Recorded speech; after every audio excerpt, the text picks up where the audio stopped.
When you take up running, you may need to change your diet in order to get the best type of nutrients that you need to build stamina and endurance. And I'm going to talk a bit about that in this video. Now, when you're running, you need to strike a balance between foods that are going to give you slow release energy for the long run and fast release energy for shorter sprints. So you'll want foods that are a variety of proteins, vitamins, carbohydrates and sugars. Now, if you ask a dozen sports nutritionists what you should eat, you'll get a dozen different answers. So here are my top recommendations in no particular order. And salmon is great. It's high in calories, which is good for endurance. It's high in protein and omega-3 fatty acids. And you can pick up salmon at your supermarkets. You can get fresh salmon if possible, or you can get a tin of salmon. Although it's more expensive than some other types of tinned fish, like tuna, for example, it is very high in nutritional value and it's very well worth getting. Then there are eggs. Now, eggs are great because they are high in protein as well as the healthy saturated fat and choline, which is great for the brain. And the best part about eggs, though, is they are a complete protein.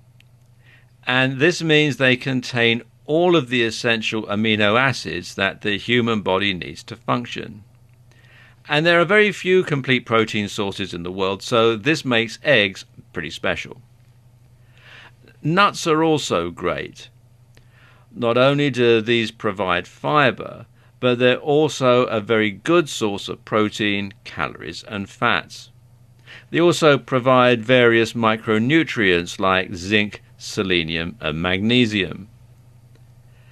Then there's avocados, and they're very popular at the moment, owing to their delicious taste, their healthy fats, and their large range of other health benefits.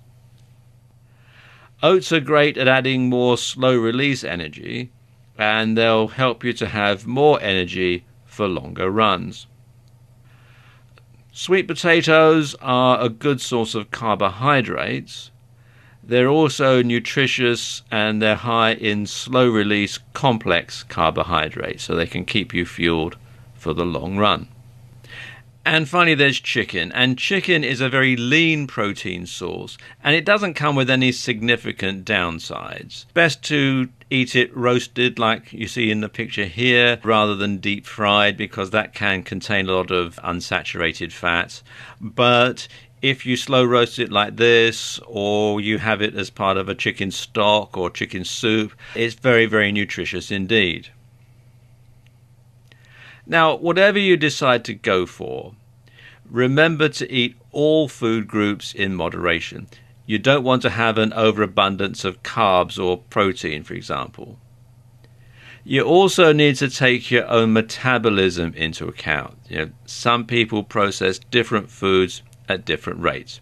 So you need to experiment and see what works best for you.